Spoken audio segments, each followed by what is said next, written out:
3 times before 1969, I'd made the same 18-hour trip across the Pacific to Southeast Asia. Nothing had changed. The plane was full of FNGs, fucking new guys, 19 and 20-year-olds, pink-cheeked, dry-mouthed, wide-eyed, eager but scared. One more load of fresh meat for the Vietnam grinder. I couldn't help wondering which one of them the KIA Travel Bureau would be bagging up for their return trip home. Even the lucky ones, the ones who made it out alive, would never be the same.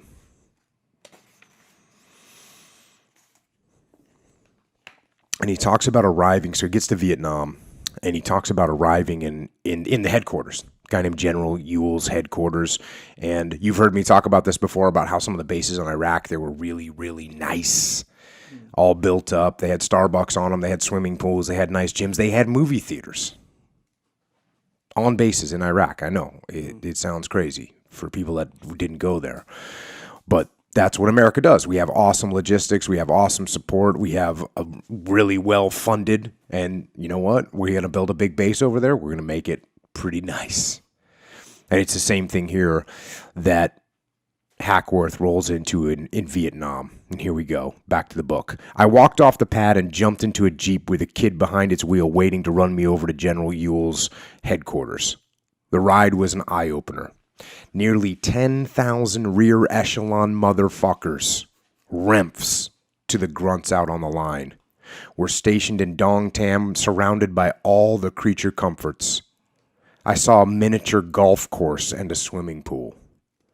I caught a glimpse inside a barracks, decked out with clean beds under mosquito nets. These guys pulled down the same combat pay as the soldiers in the bush who lived in the mud, watched their feet rot, burning leeches out of their crotches and laying down their lives. So that's a common term, is REMF. Comes from Vietnam, rear echelon motherfucker. Obviously, Leif and I named our business Echelon Front because we wanted to be perfectly clear to everybody that we were not talking about leadership from the rear. We were talking about leadership from the front. So Hackworth goes in. He spends a half an hour with General Ewell, and he kind of gets told what's what. And then he kind of gives his assessment of what he's heard. He says, pragmatically, I could do nothing about the chain of command and the tactical operational stupidity of Dong Tam. I'd be out of Ewell's and Hunt's eyesight soon enough, and worrying about how combat operations were being handled from above was a waste of time at best and got men killed at worst. There'd be ways around that.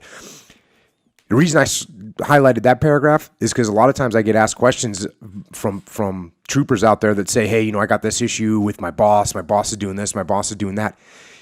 This is what I try and tell them. Look, it doesn't really matter.